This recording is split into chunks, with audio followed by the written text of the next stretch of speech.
Selamat pagi, ada damai. Saya senang bisa sekali lagi ketemu langsung via Zoom, via YouTube dan Google Meeting dengan saudara-saudari Bapak Ibu dalam Jemaat Damai. Hari ini kita akan lihat satu teks dari Filipi, tetapi sebelumnya mari kita berdoa.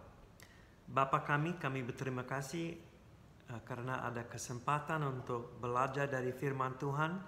Tolong menguatkan kami dengan firman Tuhan ini. Tolong mempersiapkan kami. Dan saya minta Roh Kudus untuk mengurapi hamba-Mu, menjelaskan kebenaran yang ada di dalam firman Tuhan. Dan tolong kami semua untuk mengerti dan menerapkan hal ini dalam kehidupan kami. Kami berdoa dalam nama Yesus Kristus. Amin. Saudara-saudari Bapak Ibu, pada tahun 2006, saya sama dengan beberapa anggota jemaat dari gereja saya di Amerika Serikat, kami pergi ke Brasil. Di Brasil ada pelayanan di situ yang kami mendirikan bersama dengan GKII atau CMA di Brasil, gereja itu. Dan pelayanan ini di antara satu daerah sampah namanya Estrutural. Dan kota ini didirikan di atas bukit sampah. Dan kami dulu ke sana dan melihat-lihat situasinya, banyak orang miskin yang tinggal di pinggir bukit sampah itu. Mereka cari hal-hal dari sampah itu yang bisa di-recycle atau bisa dijual. Tetapi itu kemiskinan betul dan bau sekali. Saya dapat foto dari internet tentang ini. Saya mau kasih lihat ini. Ini tempatnya dan mereka cari hal-hal yang bisa dipakai lagi, dipakai ulang dari bukit sampah itu. Dan ada gas methane keluar dari bukit itu 24 jam 7 hari. Dan orang tinggal dekat bukit sampah itu memang miskin sekali. Tapi puji Tuhan sampai hari ini ada pelayanan di situ, ada gereja di dalam tempat Estrutural itu yang menjangkau orang yang ada di situ. Nah, inilah kemiskinan yang sangat berat. Tetapi bukit sampah itu menyentuh saya, menjadi contoh, menjadi gambaran saya tentang kehidupan banyak orang yang percaya. Nah, coba bayangkan ada bukit sampah itu dan ada bukit lain di sebelah, dan bukit lain itu penuh dengan emas, perak, batu brilian, uang, mahkota, pakaian yang mewah dan lain-lain. Bapak, Ibu, saudara-saudari akan pilih yang mana? Jelas kan? Kita akan pilih bukit yang berharga, bukan bukit sampah itu. Tidak ada orang yang normal yang memilih bukit sampah.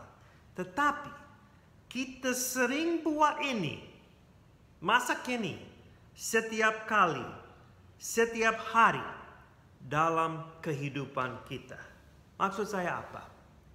Inilah menjadi fokus khotbah ini dari Filipi pasal 3 ayat 1 sampai 16, yaitu perbedaan antara bukit sampah dan kekayaan Yesus. Perbedaan antara bukit sampah dan kekayaan Yesus. Dan tema untuk pagi ini adalah memilih kekayaan mengenal Yesus. Mari kita membaca bersama-sama, melihat dalam Filipi pasal 3. Saya akan membaca untuk kita semua dan minta saudara-saudari Bapak Ibu untuk ikut dalam Alkitab masing-masing. Filipi pasal 3 ayat 1 sampai 16. Akhirnya, saudara-saudaraku, bersukacitalah dalam Tuhan. Menuliskan hal ini lagi kepadamu tidaklah berat bagiku dan memberi kepastian kepadamu. Hati-hatilah terhadap anjing-anjing. Hati-hatilah terhadap pekerja-pekerja yang jahat. Hati-hatilah terhadap penyunat yang palsu. Karena kitalah orang-orang bersunat yang beribadah oleh Roh Allah dan bermegah dalam Kristus Yesus dan tidak menaruh percaya pada hal-hal lahiriah. Sekalipun aku juga ada alasan untuk menaruh percaya pada hal-hal lahiriah. Jika ada orang lain menyangka dapat menaruh percaya pada hal-hal lahiriah, aku lebih lagi. Disunat pada hari ke-8 dari bangsa Israel, dari suku Benyamin, orang Ibrani asli. Tentang pendirian terhadap hukum Taurat, aku orang Farisi. Tentang kegiatan, aku penganiaya jemaat. Tentang kebenaran dalam mentaati hukum Taurat, aku tidak bercacat. Tetapi apa yang dahulu merupakan keuntungan bagiku, sekarang kuanggap rugi karena Kristus. Malahan segala sesuatu kuanggap rugi karena pengenalan akan Kristus Yesus Tuanku lebih mulia daripada semuanya. Oleh karena dialah aku telah melepaskan semuanya itu dan menganggapnya sampah supaya aku memperoleh Kristus. Dan berada dalam dia bukan dengan kebenaranku sendiri karena mentaati hukum Taurat, melainkan dengan kebenaran karena kepercayaan kepada Kristus, yaitu kebenaran yang Allah anugerahkan berdasarkan kepercayaan. Yang ku kehendaki ialah mengenal dia dan kuasa kebangkitannya dan persekutuan dalam penderitaannya, di mana aku menjadi serupa dengan dia dalam kematiannya, supaya aku akhirnya beroleh kebangkitan dari antara orang mati. Bukan seolah-olah aku telah memperoleh hal ini atau telah sempurna, melainkan aku mengerjarnya. Kalau aku dapat juga menangkapnya, karena aku pun telah ditangkap oleh Kristus Yesus. Saudara-saudara, aku sendiri tidak menganggap bahwa aku telah menangkapnya. Tetapi ini yang kulakukan, aku melupakan apa yang telah di belakangku dan mengarahkan diri kepada apa yang di hadapanku dan berlari-lari kepada tujuan untuk memperoleh hadiah, yaitu panggilan surgawi dari Allah dalam Kristus Yesus. Karena itu marilah kita yang sempurna berpikir demikian, dan jikalau lain pikiranmu tentang salah satu hal itu akan dinyatakan Allah juga kepadamu. Tetapi baiklah tingkat pengertian yang telah kita capai, kita lanjutkan menurut jalan yang telah kita tempuh. Puji Tuhan, inilah firman Tuhan. Jadi pagi ini saya mau kita memikirkan tentang masalah yang ada di dalam Filipi, jemaat Filipi itu, dan di dalam latar belakang Paulus. Kemudian kita akan melihat jawaban Paulus terhadap masalah itu dan menerapkan kebenaran itu dalam pikiran dan kehidupan kita masa kini. Dan saya harap kita akan melihat kepentingan memilih kekayaan mengenal Yesus dibandingkan dengan apapun lain. Jadi kita lihat masalah yang ada di dalam Filipi, jemaat Filipi. Sukacita adalah nasihat dari Paulus. Dia sering bicara membahas tentang sukacita di dalam kitab ini. Tetapi sukacita itu berakar dalam Tuhan. Paulus akan menjelaskan sukacita ini lebih dalam di pasal yang keempat. Tetapi yang penting adalah masalah yang mengganggu jemaat Filipi dan dalam latar belakang Paulus yang harus ditantang. Paulus menjelaskan ada bahaya di dalam konteks jemaat itu. Kurang pasti jika masalah ini dari dalam gereja itu atau dari luar jemaatnya. Tetapi Paulus memakai kata-kata yang keras sekali untuk menggambarkan mereka. Yang diancam di situ, di jemaat itu adalah identitas orang Kristen sendiri. Identitasnya sendiri. Keberadaan kekristenan. Hal ini adalah sesuatu yang sangat penting untuk Paulus. Jadi dia memakai peringatan 3 kali dalam ayat yang kedua. Hati-hatilah, hati-hatilah, hati-hatilah. Dia sangat serius dengan ini. Karena dia lihat ini akan bisa mempengaruhi gereja sampai identitas mereka sebagai pengikut Yesus dihancurkan. Hati-hatilah dengan terhadap anjing-anjing. Paulus pakai kata yang hina untuk mengacu kepada kelompok yang membahayakan jemaat. Pada abad yang pertama, seekor anjing adalah seekor binatang yang sangat kotor. Ada cukup banyak foto dari struktural yang mana bisa dilihat ada anjing di bukit itu mencari makanan, mencari sesuatu yang bisa dimakan.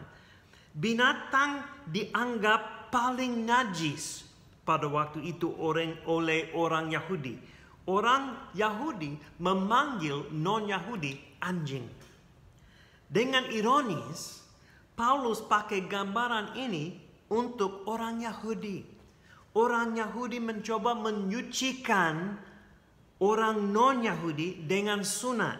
Sebenarnya mereka adalah orang yang najis dan kotor karena itu.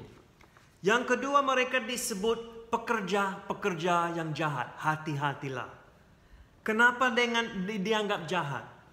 Karena mereka mau menambahkan keberatan pada apa yang sudah dilakukan Yesus atau sudah digenapi oleh Yesus. Pikirkan tentang ini dengan jelas, saudara-saudara, Bapak Ibu. Mereka mau menambah sesuatu yang di atas, tetapi yang di atas salib Yesus. Kita tidak bisa, itu mustahil menambah sesuatu pada sesuatu yang sudah sempurna dan lengkap. Tidak bisa. Kita coba, itu dianggap pekerjaan yang jahat. Yesus menjelaskan ini dalam Matius pasal 23 yang dibaca tadi, tapi saya mau membaca lagi Matius 23. Dia bicara dengan orang Farisi dan dia menegur mereka sangat keras. Dan dalam ayat yang ke-13 Matius 23, celakakah kamu, hai ahli-ahli Taurat dan orang-orang Farisi, hai kamu orang-orang munafik, karena kamu menutup pintu-pintu kerajaan surga di depan orang, sebab kamu sendiri tidak masuk dan kamu merintangi mereka yang berusaha untuk masuk. Celakalah kamu, hai ahli-ahli Taurat dan orang-orang Farisi, hai kamu orang-orang munafik, sebab kamu menelan rumah janda-janda sedang kamu mengelabui mata orang dengan doa dan yang panjang-panjang. Sebab itu kamu pasti akan menerima hukuman yang lebih berat. Celakalah kamu, hai ahli-ahli Taurat dan orang-orang Farisi, hai kamu orang-orang munafik, sebab kamu mengarungi lautan dan menjelajah daratan untuk mentobatkan satu orang saja menjadi penganut agamamu, dan sesudah itu ia bertobat, kamu menjadikan dia orang neraka dan 2 kali lebih jahat daripada kamu sendiri. Celakalah kamu, hai pemimpin-pemimpin buta yang berkata bersumpah demi bait suci. Sumpah itu tidak sah, tetapi bersumpah demi emas bait suci, sumpah itu mengikat. Hai kamu orang-orang bodoh dan orang-orang buta, apakah yang lebih penting, emas atau bait suci yang menguduskan emas itu? Dan dia terus, dan ayat yang ketiga, celakalah kamu, hai ahli-ahli Taurat dan orang-orang Farisi, hai kamu orang-orang munafik, sebab persepuluhan dari selasih, adas, manis dan jintan kamu bayar, tetapi yang terpenting dalam hukum Taurat kamu abaikan, yaitu keadilan dan belas kasihan, kesetiaan. Yang satu harus dilakukan dan yang lain juga diabaikan.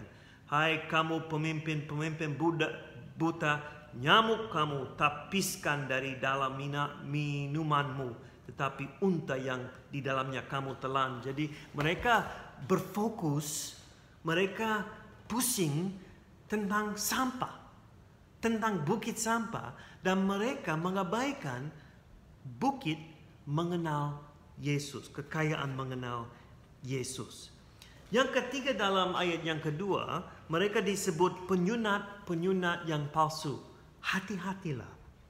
Kata aslinya untuk penyunat berarti memotong dalam hal bagian yang kecil-kecil seperti menghancurkan. Kata ini hampir sama dengan kata yang dipakai untuk menyunat. Jadi Paulus bermain dengan kata. Sebenarnya mereka hanya mau menghancur. Inilah konteks nasihat Paulus. Ada orang yang mau memaksa jemaat untuk berbuat sesuatu ekstra atau tambahan di luar kasih karunia Kristus, di luar apa yang sudah Yesus lakukan di atas salib. Dan kalau begitu, itu seperti sampah. Itu dianggap seperti anjing. Pekerjaan yang jahat. Mungkin bisa dikatakan bahwa inti pengajaran bagian ini, teks ini ada di dalam ayat yang ketiga. Isu yang penting adalah identitas kita sebagai orang percaya. Kita sekarang dalam Yesus Kristus adalah umat Allah, orang-orang bersunat, orang-orang bersunat di dalam hati. Kenapa? Karena kita beribadah oleh Roh Kudus dan bermegah dalam Kristus Yesus dan tidak menaruh percaya ini pada hal-hal lahiriah. Ibadah di sini mengacu kepada pelayanan kita. Kita melayani oleh Roh Kudus dan bermegah dalam Kristus. Kenapa? Karena kita sadar bahwa Dia jauh lebih berharga dibandingkan dengan pekerjaan baik kita, yang berasal dari daging melawan Roh Kudus. Jika kita bisa sungguh-sungguh bermegah dalam Yesus Kristus, berarti kita dimiliki oleh Yesus. Sunat hati kita yang penting. Efesus pasal 2, 8 dan 9. Bukan pekerjaan yang baik yang menyelamatkan kita, tetapi kita diselamatkan oleh kasih karunia. Dan dapat itu melalui iman. Jadi tidak ada yang bisa bermegah dalam pekerjaan-pekerjaan baik bukit sampah itu. Kita bisa bermegah dalam Yesus Kristus saja. Paulus kemudian menjelaskan bahwa dia dulu seperti ini. Dia dulu seperti ini yang ada di dalam ayat yang kedua. Dan jika ada orang yang mampu menaruh percaya pada hal-hal lahiriah, itulah dia. Dia mendaftar 7 cara yang mana dia bermegah dalam daging dan kehebatannya sendiri dalam hal-hal lahiriah. Jadi kalau ada orang yang bisa bermegah, itulah dia. Tetapi Paulus pun tidak bisa bermegah. Dia mendaftar, dia disunat. Jadi sesuai dengan Taurat, dibesarkan oleh orang tua yang rohani, orang tua yang Yahudi, yang nyata, yang sebenarnya sebagian umat Allah.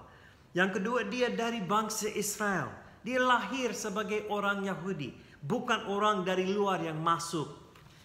Yang ketiga, dia dari suku Benyamin. Dia tahu sukunya. Banyak pada waktu itu tidak tahu sukunya. Dia tahu kronologis, silsilah. Dia tahu sukunya. Dia dari suku Benyamin. Dia orang Ibrani asli, bukan orang yang bercampur seperti orang Samaria. Seperti orang Farisi sangat bersemangat untuk hukum Taurat. Dia menganiaya jemaat. Dan itu bisa dilihat di dalam Kisah Para Rasul pasal 7 dan 8 dan 9. Dia tidak bercacat. Nah, itu semuanya. Kenapa semuanya ini sia-sia?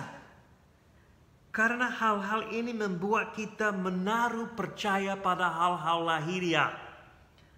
Kalau begitu, ada rugi besar, yaitu kita tidak mengerti kasih karunia dari Yesus. Jadi apa jawaban Paulus terhadap masalah ini? Dibandingkan dengan mengenal Yesus, semuanya seperti bukit sampah. Semuanya rugi. Semua keuntungan dari latar belakang atau keluarga atau pendidikan atau status atau kekayaan, semuanya dianggap rugi dibandingkan dengan mengenal Yesus. Mengenal Yesus berarti mengenal Dia seperti seorang anak mengenal bapaknya, orang tuanya, atau seorang istri mengenal suaminya. Ada pengenalan berkaitan dengan pengalaman yang pribadi dan hubungan yang intim. Lihatlah, Paulus tidak berkata pengenalan akan Kristus atau pengenalan akan Kristus Yesus, tetapi pengenalan akan Kristus Yesus Tuhanku. Ini sangat pribadi karena dia mengenal Yesus, dan dia sudah mengenal Yesus. Semuanya itu hal-hal lahiriah itu seperti bukit sampah, itu seperti rugi, karena itu tidak bisa menyelamatkan dia dan mendekati dia kepada Allah Bapa. Galatia pasal 2 ayat 20 ada ayat yang sangat berpengaruh dalam kehidupan saya sebagai orang pemuda dalam Yesus. Dan ini saudara-saudari, Bapak Ibu, ya lebih baik dihafal ya.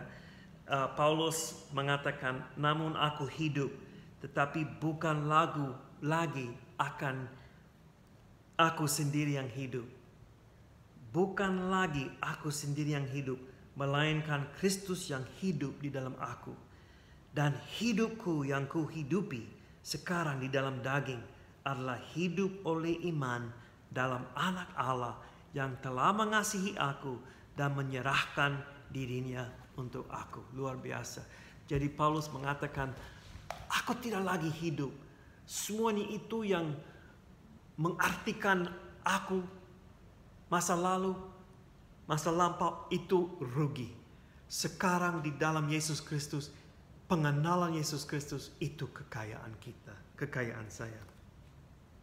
Dibandingkan pengenalan akan Tuhan Yesus kita, semua lain dianggap sampah. Maaf, kotoran anjing.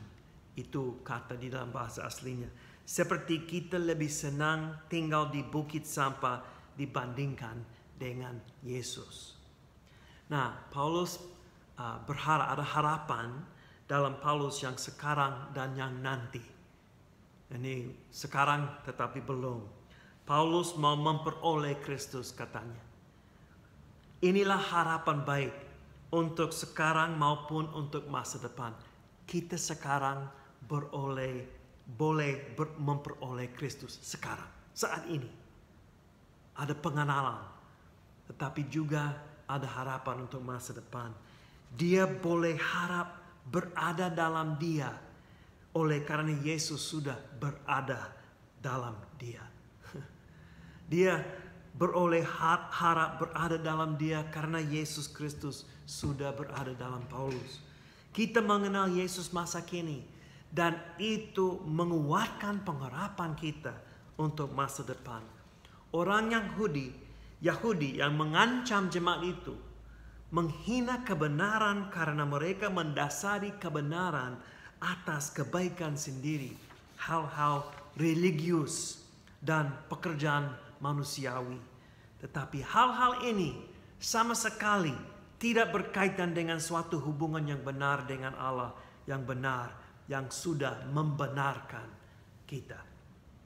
Oleh karena kebenaran ini diberikan oleh Allah kepada kita, kita mengenal Dia sekarang, baik kuasa kebangkitan Yesus maupun persekutuan dalam penderitaan Yesus. Hadiah dan upah yang tertinggi adalah pengenalan ini sekarang yang akan digenapi secara penuh nanti. Paulus menjelaskan hal ini dalam 2 Korintus pasal 4 ayat 7 sampai 17. Biarkan saya untuk membaca semuanya karena ini sangat relevan untuk teks ini. 2 Korintus pasal 4 ayat 7. Tetapi harta ini kami punyai dalam bejana tanah liat. Harta apa? Harta mengenal Yesus Kristus. Kekayaan itu. Supaya nyata bahwa kekuatan yang melimpah-limpah itu berasal dari Allah, bukan dari diri kami. Dalam segala hal kami ditindas, namun tidak tercebit. Kami habis akal, namun tidak putus asa. Kami dianiaya namun tidak ditinggalkan sendirian. Kami dihempaskan namun tidak binasa. Kami senantiasa membawa kematian Yesus di dalam tubuh kami, supaya kehidupan Yesus juga menjadi nyata di dalam tubuh kami. Sebab kami yang masih hidup ini terus-menerus diserahkan kepada maut karena Yesus, supaya juga hidup Yesus menjadi nyata di dalam tubuh kami yang fana ini. Maka demikianlah maut giat di dalam diri kami dan hidup giat di dalam kamu. Namun karena kami memiliki roh iman yang sama seperti ada tertulis, aku percaya sebab itu aku berkata-kata, maka kami juga percaya dan sebab ini kami juga berkata-kata, karena kami tahu bahwa Ia yang telah membangkitkan Tuhan Yesus akan membangkitkan kami juga bersama-sama dengan Yesus. Dan Ia akan menghadapkan kami bersama-sama dengan kamu seperti kepada dirinya. Sebab semuanya itu terjadi oleh karena kamu, supaya kasih karunia yang semakin besar berhubung dengan semakin banyaknya orang yang menjadi percaya, menyebabkan semakin melimpahnya ucapan syukur bagi kemuliaan Allah. Sebab itu kami tidak tawar hati, tetapi meskipun manusia lahiriah kami semakin merosot, namun manusia batinia kami dibaharui dari sehari ke sehari, sebab penderitaan ringan yang sekarang ini mengerjakan bagi kami kemuliaan kekal yang melebihi segala-galanya, jauh lebih besar daripada penderitaan kami. Jadi kami bisa mengenal Yesus dalam penderitaan. Mungkin kami ada bagian dalam penderitaan Yesus oleh karena kepercayaan kita, oleh karena kesaksian kita, oleh karena penginjilan kita. Kita dapat bagian dalam penderitaan itu. Tetapi harapan, oleh karena kebangkitan Yesus, kita ada harapan bahwa nanti ada sesuatu yang jauh lebih luar biasa masa depan. Yesus dapat mulia dan sukacita oleh karena Dia menderita dulu. Jalan ini harus diikuti kita juga. Masih ada jalan yang panjang dan penuh dengan sukacita untuk mengenal Yesus. Paulus menjelaskan hal itu dalam ayat yang ke-12 sampai 16. Tidak ada orang yang 100% sempurna atau 100% sudah mengenal Yesus. Masih ada jalan yang panjang. Paulus pun mengaku bahwa dia belum siap, dia belum sempurna. Ini ada misteri ya. Kita mengejar apa yang kita sudah pegang. Kita sudah pegang atau dipegang oleh Yesus, tetapi kita terus mengejar Dia. Ada semangat. Paulus mengatakan, aku berlari kepada tujuan untuk memperoleh hadiah. Apa hadiah itu? Panggilan surgawi dari Allah dalam Yesus Kristus. Hadiah itu adalah bersama-sama dengan Yesus, melihat wajahnya, persekutuan selama-lamanya dengan Yesus sendiri. Itu hadiah. Orang Kristen yang sudah dewasa mengerti ini, kata Paulus dalam ayat yang ke-15. Kata sempurna itu dalam ayat 15 bisa diterjemahkan dewasa. Jadi orang dewasa yang sudah bersama-sama dengan Yesus, mereka mengerti semakin dekat dengan Yesus, semakin mengenal Yesus, dan semakin jelas bukit kekayaan Yesus jauh lebih baik, dan semakin berbau bukit sampah. Kita lebih dekat dengan Yesus, bukit sampah itu lebih bau, karena kita tahu tidak bisa dibandingkan sebenarnya. Contohnya, kalau kita bisa, saya pakai contoh ini dalam mata kuliah saya.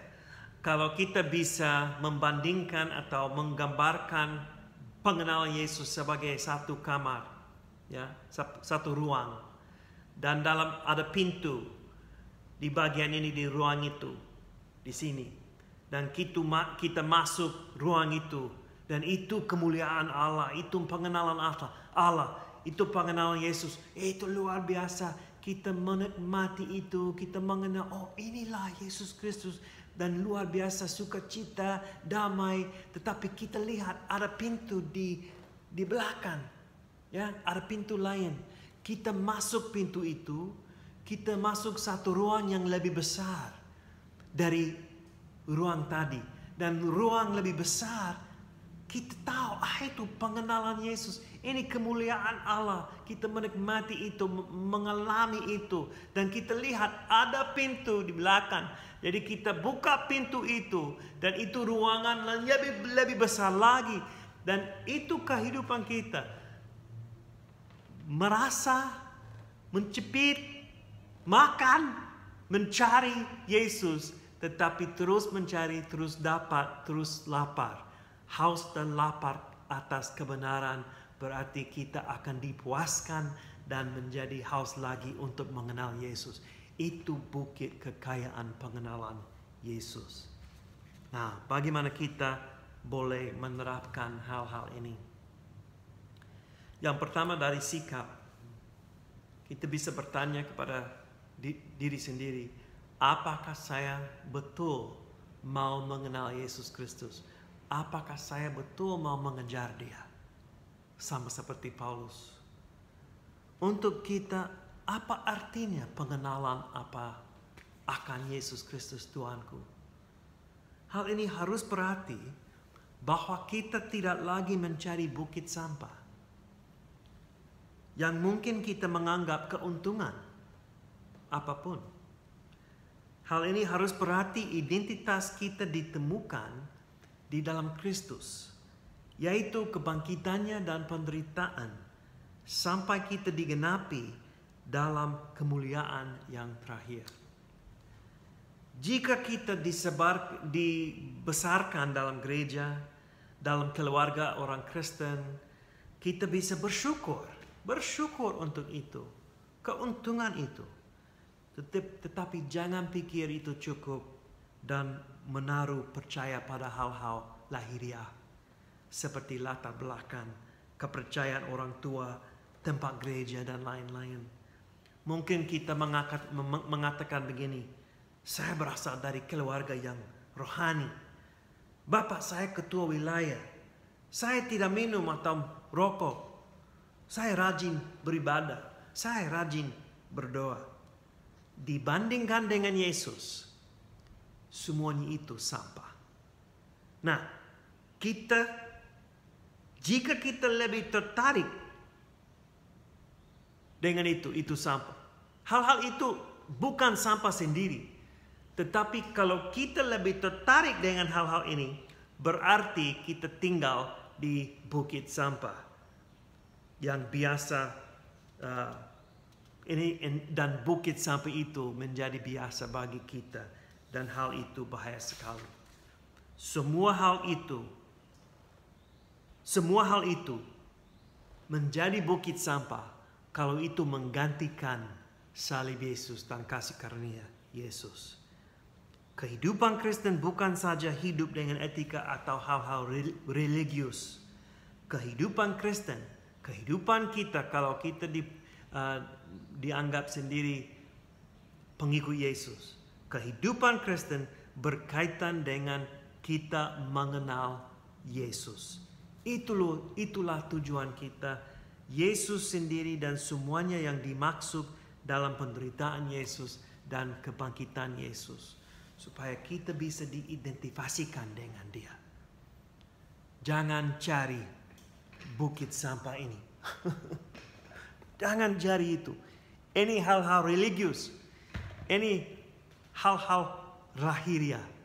Tetapi cari kekayaan Yesus Kristus. Mari kita berdoa. Bapa kami di surga, kami berterima kasih karena Yesus adalah kekayaan yang terlalu besar, yang paling tinggi. Tolong kami untuk meninggalkan keinginan, kepercayaan pada hal-hal lahiriah. Tolong kami untuk lihat Yesus saja, untuk mengejar Yesus saja, dan mengerti bagaimana kita bisa mengenal Yesus dalam penderitaannya dan dalam kebangkitannya kuasanya. Kami mau sungguh-sungguh mengenal Yesus secara pribadi. Tolong terus menyatakan diri kepada kami supaya kami bisa mengenal Tuhan. Kami berdoa dalam nama Yesus Kristus. Amin. Tuhan memberkati